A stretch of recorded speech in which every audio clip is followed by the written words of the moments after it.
Mko tayari sasa kupokea majibu yenu? Ndio, tupo tayari.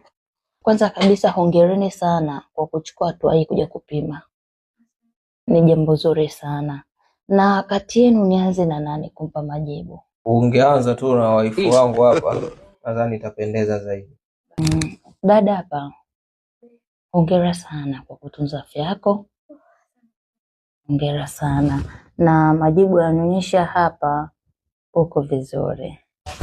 Oh God. Basi tunashukuru sana daktari, acha tukuache. Wewe kaka, mkaa kidogo.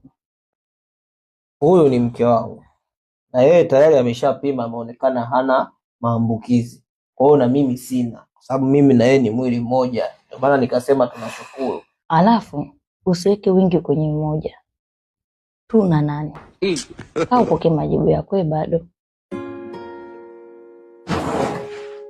Paka unajua kuumwa sio kufa.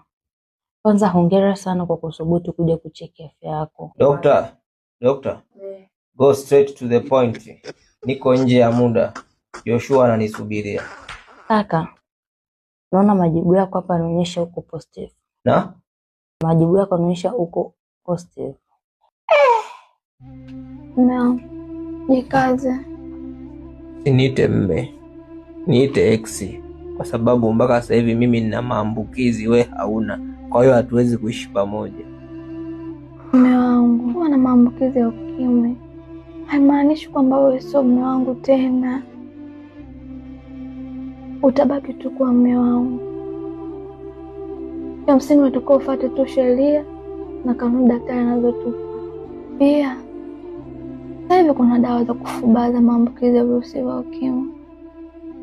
Ukitumia vizuri utapata afya tu nzuri mume wangu, na utaishi kama watu wengine wanavyoishi.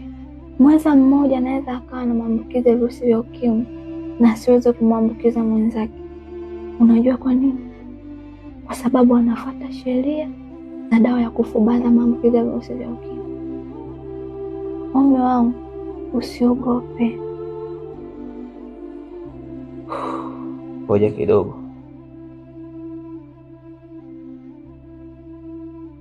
Joshua. Sasa nisikilize vizuri.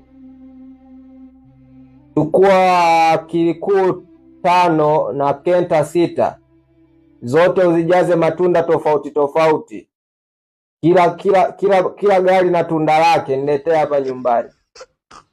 Usinioji sana, ni kwa ajili ya afya.